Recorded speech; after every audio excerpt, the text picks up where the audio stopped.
With Michael Popok, Legal AF. Presidents aren't kings, and Donald Trump's not a president. Those aren't my words. Those are the words of Tanya Chutkan, not even recently, last year, when she ruled against Donald Trump before she became the judge of the century, presiding over the D.C. election interference case. She ruled against Donald Trump in a case in which he was trying to stop his presidential papers after he left office from being turned over to the Jan 6 committee to let them do their investigative work and issue their ultimate report and findings against him. He wanted to assert executive privilege, presidential power privilege. And she made those now immortal words, put her on the map. Certainly, we became very aware of her on Legal AF on the MeidasTouch network. But I want to talk more about Tanya Chutkan as we hit that moment in the case, probably the second greatest moment in the case so far for Tanya Chutkan v. Donald Trump, if you will, is coming up this week with a hearing in which she's required his lawyers, Donald Trump's lawyers, to appear as she considers whether to gag him, and because of his outbursts and attacks, violent rhetoric against judges and their family, prosecutors and their family, staff and their family, investigators, FBI agents and their family. And if she does finally draw the line in the sand from a federal level, does she then also have the brass ones, if you will, to be polite, to find him, Donald Trump, in contempt, in criminal contempt, and then put him in jail if he violates the orders? Those are the three questions that are up for grabs this week.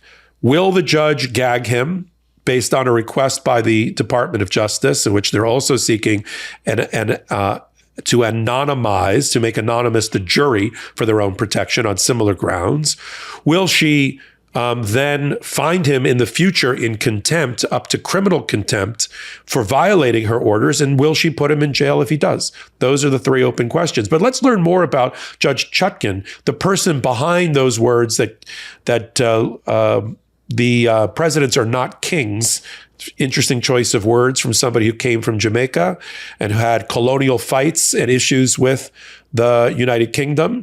And Donald Trump is not the president, and how that impacts her decision-making, and how, having been a former federal public defender on the defense side, on the Donald Trump side, if you will, how that shapes her jurisprudence, her judicial approach. There's a great profile by the New York Times and Robert Draper, which I'm going to amplify here on this hot take, along with my own reporting and my own investigations about the background of Judge Chutkan, which I think when you put it all into this melange, this stew, you'll better understand who Donald Trump is up against when it comes to Judge Chutkan. She's not the cartoon character that he's made her out to be. You know, the fascist, by the way, doesn't come from fascist background, socialist, wrong again, former, Jamaican. What she really is, if you're going to start blasting her on social media, Trump, she's a granddaughter of a one-time socialist who renounced socialism as Jamaica struggled for its own independence. She's a former professional dancer who comes from a background of a mother who was a professional dancer, choreographer, and the head of the National Dance Company in Jamaica. She is somebody who left a cushy job working for private interests for a huge firm after she graduated from an Ivy League college and University of Pennsylvania, but then got bored with that and became a federal public defender, where she was frequently outmatched by the resources of the United States of America, meaning she has a natural instinct and sentiment that sort of sides with defendants like Donald Trump, although he can't help himself to not recognize that and make her into a straw person and a cartoon figure as he bashes her on social media. Let's learn more about Judge Tanya Chutkan. Let's put up some current photos of her. Sometimes on the MeidasTouch network, we use an older photo of her. Here she is. And we also have photos from the New York Times article with her and her family, very proud to be her mother's daughter. Talks a lot about it when she talks about her biography, when people around her, like her sister, who's a well-known doctor and author, talks about her background. And the thing that comes away that you can distill from people around her, because she talks very little about herself, is that she is a U.S. patriot. It comes from her family background in coming to America and how they've come to America. And so that's made her extremely loyal and patriotic to a fault, even though she lacks in, let's say, sentimentality in her jurisprudential approach. That doesn't mean that she's not at core as much bleeding red, white, and blue as much as you and me here on the MeidasTouch network. That's part of who she is. She's also an athlete and somebody that's into physical fitness, comes from her days of growing up as the daughter of a dancer and being a professional dancer herself in Harlem in the early 1980s. So before Donald Trump viciously attacked her, and that rhetoric led to one of his supporters making an assassination threat by phone to her chambers, Judge Chutkan, without U.S. Marshal protection, used to jog 5 miles from her house in Washington, D.C. I'm not sure exactly where she lives, but I could guess, all the way to the courthouse by herself. Those days are over. She now instead rides a bike with the U.S. Marshals in tow, who take different routes every day to avoid any kind of attacks on her. And when she shows up at the courthouse in the spring or summer, she's often wearing shorts, sneakers, and carrying a water bottle. As she walks her way through the courthouse to make her way to chambers, passing suited lawyers along the way. And she has a very good disposition, people that report that know her and work with her. Why did she become a federal public defender? It's also another route to becoming a judge. She didn't take the more traditional route. The easier path, the path of least resistance to become a federal judge, is that you go to a fine Ivy League law school like she did, and then you go into a clerkship, federal clerkship at various levels, trial court clerkship, appellate court clerkship, and if you can, get to the U.S. Supreme Court and become a clerk there, and then you kind of work for some firms, and then you end up, if you can be, nominated for a federal clerkship, a federal judgeship, sorry. That wasn't her route. She went a path of more resistance. She became a federal public defender. There are very few federal public defenders that became judges, and most or all of them are through Joe Biden. Joe Biden has nominated more public defenders to be judges than any other judge. That's one of the things where he's changed the face of the judiciary, not just through the number of judges that he's appointed, Joe Biden, but by where they're coming from, not just big corporate law firms, not just prosecutor side, defense side.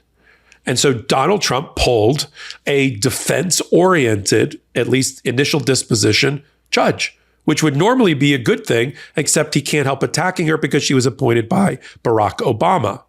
And he didn't like her decisions against him on the federal papers or things that she has said in sentencing Jan 6 defendants. In fact, we all know that he moved to disqualify her recently, and she rejected it because he didn't have the proper grounds to show that she was biased or prejudiced against him or couldn't be a fair and impartial jurist. In fact, everything about her biography says that she's built for this case. Now, one of the parts of the reporting in Mr. Draper's article that I found fascinating is that as soon as she got assigned the case randomly, she called a close friend back in Jamaica and said to that person, even though Judge Chutkan is not overly religious, and said, please pray for me. I have the case. I have the case, which was a little bit out of character for her, but shows you that she understands the weight of responsibility that's been placed on her slender shoulders and what it means for our democracy and for the future history chapters that will be written. You want somebody who's serious and sober in that position. And we have it in Judge Chutkan. She's 61 years old. She has children. She has a strong family foundation. And even the things that Donald Trump has said about her are wrong. She's not a fascist. She doesn't come from a grandfather who was a fascist. That shows a fundamental misapprehension of the political and economic struggle in Jamaica, a supremely poor country that I visited a couple of times on vacation in the Caribbean, and their fight for independence. As per usual, the economy was also a huge topic of the day. And why wouldn't it be? It's changing faster than ever and demanding that we all adapt to keep up. In fact, a stunning survey revealed that over half of Americans making six figures now live paycheck to paycheck.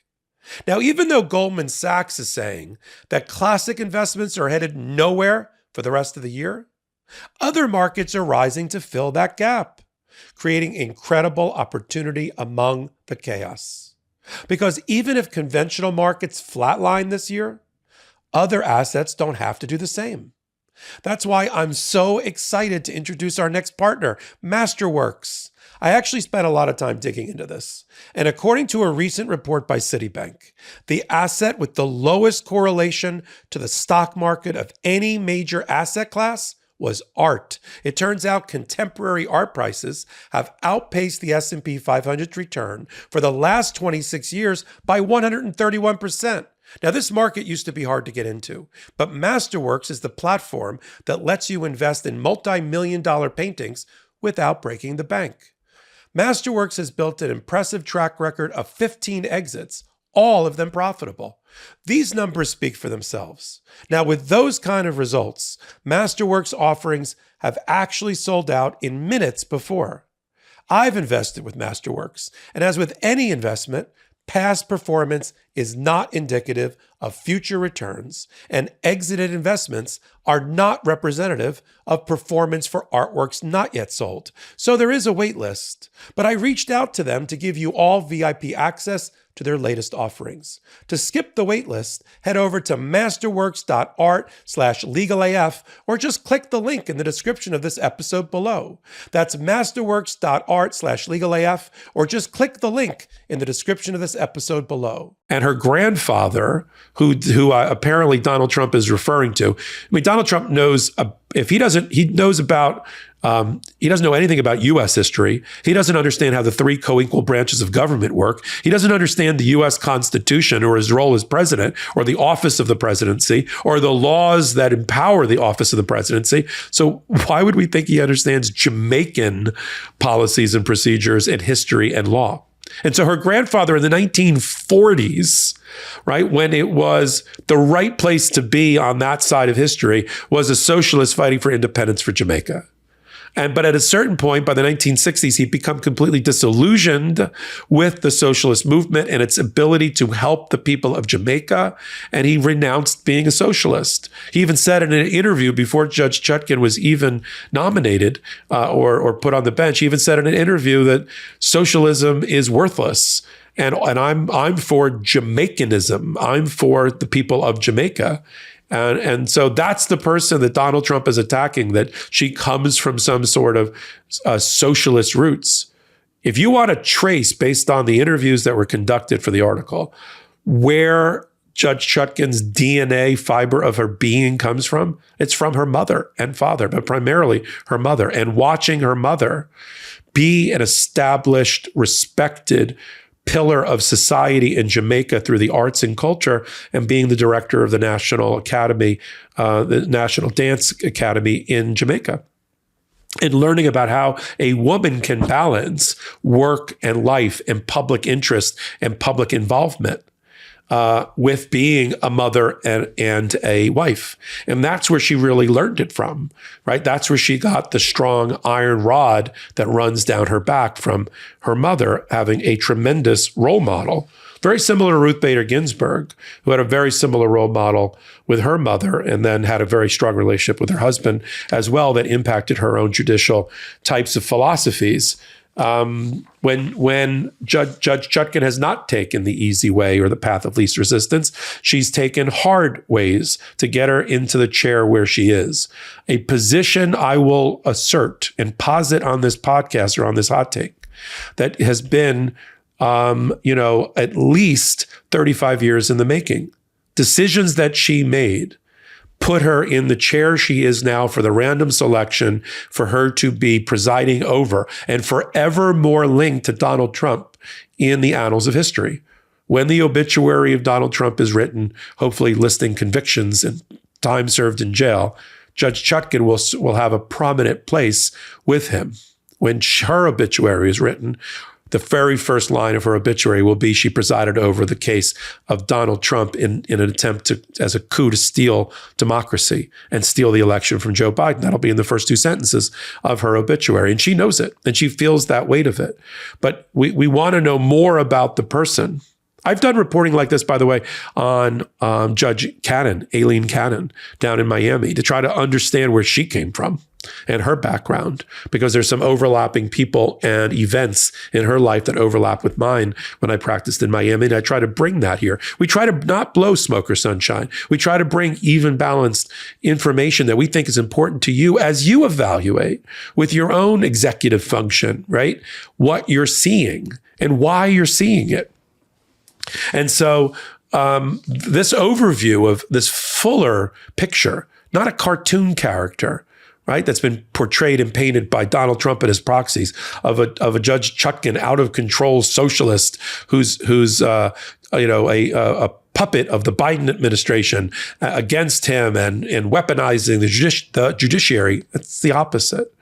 She is sober. She's judicious. She comes from strong family values. She's defense-oriented more than anything. She had a strong mother figure that showed her how to be, with grace and dignity, a balanced professional, and to be a patriot, which is very, very important to her ken, who she is as a human being, right? Human being first. And I love the fact that despite having violent threats of assassination lodged against her by Donald Trump's hating, racist followers, instigated by one Donald Trump, she hasn't taken the bait.